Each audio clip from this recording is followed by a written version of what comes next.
ഇതാണ് നോക്കൂ, അയിമൽ എഴുതി വെച്ച എന്താണ്? ഹാദാ മസ്ജിദു സയ്യിദിന അബൂബക്കർ സിദ്ദീഖ് റളിയല്ലാഹു അൻഹു. ആരാണ് അബൂബക്കർ സിദ്ദീഖ് റളിയല്ലാഹു അൻഹു?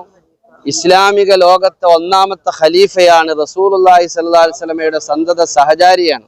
എല്ലാ സ്ഥലത്തും നബിയുടെ ഒരു കൂട്ടുകാരനാണ് ആര്?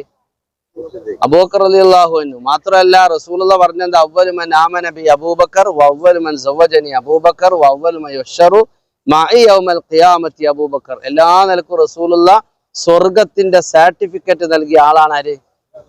ഇസ്ലാമിക ലോകത്തെ ഒന്നാമത്തെ ഖലീഫയാവാനുള്ള കാരണം എന്താ? റസൂലുള്ളാഹി പിൽക്കാലത്ത് വഫാത്തിന് ശേഷം വഫാത്താകുന്നതിന് മുമ്പ് തന്നെ ഖലീഫയായിട്ട് അബൂബക്കർ റളിയല്ലാഹുവിനെ തെരഞ്ഞെടുക്കാനുള്ള എല്ലാ സൂചനകളും, നിസ്കാരത്തിന് ഇമാമത്താക്കുക, ഏതൊരു കാര്യത്തിന് മുന്നിൽ നിർത്തുക, അങ്ങനെ റസൂലുള്ളാഹി സൂചന നൽകി പോയ ആളാണ് ആര്? അബൂബക്കർ. ഇവിടെ എങ്ങനെ ഈ പള്ളി വന്നു? അബൂബക്കർ റളിയല്ലാഹുവിന്റെ പേരിലുള്ള പള്ളിയാണത്. ആ പള്ളി വരാനുള്ള കാരണം റസൂലുള്ളാഹി സ്വല്ലല്ലാഹു അലൈഹി വസല്ലമ തുടങ്ങി വെച്ച കാര്യങ്ങളെ, സുന്നത്തുകളെ ഈ ഖലീഫമാരൊക്കെ ഹയാത്താക്കും. റസൂലുള്ളാഹി അവിടെ പെരുന്നാൾ നിസ്കാരം കാണിച്ചു തന്നു. റസൂലുള്ളാഹി അവിടുന്ന് എന്ത് കാണിച്ചു തന്നു? മയക്ക് വേണ്ടിയുള്ള നിസ്കാരം കാണിച്ചു. മഹാനായ അബൂബക്കർ റളിയല്ലാഹു തആല അൻഹു ഖിലാഫത്ത് നടത്തുന്ന കാലം, റസൂലുള്ളാഹിന്റെ വഫാത്തിന് ശേഷം അബൂബക്കർ റളിയല്ലാഹു അൻഹു ഭരിക്കുന്ന കാലം. ആ കാലത്ത് ഇതുപോലെ മസ്ജിദ് നബവിയിൽ നിന്ന് ആളുകളെ ഒക്കെ ഒരുമിച്ച് കൂട്ടി ഈ പരിസരത്ത്. അവിടെ മസ്ജിദ് നബവി ഉണ്ട്, പെരുന്നാൾ നിസ്കാരം അവിടുന്ന് നിസ്കരിക്കാം. എങ്കിൽ പോലും ബഹുമാനപ്പെട്ട സിദ്ദീഖുൽ അക്ബർ റളിയല്ലാഹു അൻഹുവിന്റെ ഖിലാഫത്ത് കാലത്ത് ഒരു സമയത്ത് എന്താക്കിയിട്ടുണ്ട്? ആളുകളൊക്കെ ഒരുമിച്ച് കൂട്ടി ഇവിടേക്ക് വരും. എന്നിട്ട് ഇവിടെ ആളുകൾ ഒരുമിച്ച് കൂടി പെരുന്നാൾ നിസ്കാരം നിസ്കരിച്ചു. ആ ഒരു സ്ഥലത്തിന്റെ സ്മരണക്ക്, ഓർമ്മക്ക് വേണ്ടി അബൂബക്കർ റളിയല്ലാഹു അൻഹു പലപ്പോഴും ഇവിടെ വന്ന് നിസ്കരിക്കുന്ന സ്ഥലമായതുകൊണ്ട് ഈ സ്ഥലത്തിന് പിന്നീട് ഏകദേശം വർഷങ്ങൾ പഴക്കമുണ്ട്. നോക്കൂ നിങ്ങൾ, മസ്ജിദ് നബവി ഇപ്പോഴും പുതുമയിലാണ്, പഴയ കോലത്തിലല്ല അല്ലെ?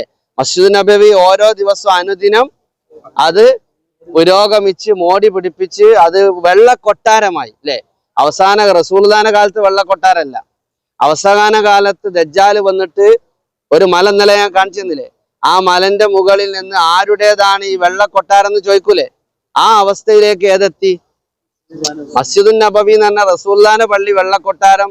അന്ന് റസൂല് പറയണെന്ന് വെള്ളക്കൊട്ടാരല്ല. ഈസാ നബി അലൈഹി സ്വലാത്തു വസ്സലാം അവസാന കാലത്ത് ഇറങ്ങി വരുന്ന ഒരു പള്ളി ഡമാസ്കസിലുണ്ട്. പിന്നെ ഇന്ദ മനാറത്തിൽ ബൈദാ ഷിർക ദമഷ്ക് എന്ന് ഹദീസിൽ കാണാം. ഈസാ നബി അലൈഹി സ്വലാം അവസാന കാലത്ത് ദജ്ജാലിനെ കൊല്ലാൻ വേണ്ടി ഇറങ്ങി വരല് ഡമാസ്കസിലെ വെളുത്ത മുനാരത്തിലാണെന്ന. അന്ന് ഈ ഭരണകാലത്ത് എന്തില്ല?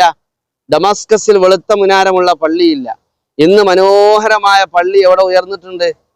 ഡമാസ്കസിൽ ഉയർന്നിട്ടുണ്ട്. അതേപോലെ ദജ്ജാൽ ഈ പറയുന്ന റസൂലി സൂചന കൊടുക്കുന്ന കാലത്ത് ജുറുഫ് മലയുടെ തായ്ഭാഗത്ത് നിന്ന് വന്നിട്ട് ദജ്ജാൽ ചോദിക്കും, എന്താണ്, ആരുടേതാണ് ആ വെള്ള കൊട്ടാരം? അത് അന്ന് വെള്ളക്കൊട്ടാരല്ല, ഇന്നിവിടെ വെള്ളക്കൊട്ടാരായി, ഡമാസ്കസിൽ വെളുത്ത മിനാരമായി. അതിന്റെ അർത്ഥം എന്താണ്?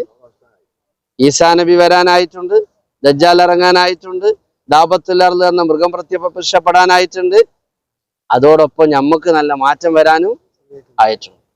പടച്ചവനെ കുറിച്ച് ചിന്തിക്കാനും അള്ളാഹുവിലേക്ക് കൂടുതൽ അടുക്കാനും. അപ്പൊ ഈ ചരിത്രം നമുക്ക് എന്താ പറഞ്ഞു തരുന്നത്? റസൂലുള്ളാഹി സ്വല്ലല്ലാഹു അലൈഹി വസല്ലം എന്തെല്ലാം സുന്നത്തുകൾ നടപ്പിലാക്കിയിട്ടുണ്ടോ അതൊക്കെ ഖലീഫമാരും ഓരോ സമയത്ത് ഓരോ സ്ഥലത്ത് വെച്ചുകൊണ്ട് നടപ്പിലാക്കിയിട്ടുണ്ട്. അപ്പൊ അബൂബക്കർ റളിയല്ലാഹു അൻഹു നിസ്കരിച്ച സ്ഥലത്ത് വർഷങ്ങളായി ആ പള്ളി പുതുമയിലാണ്.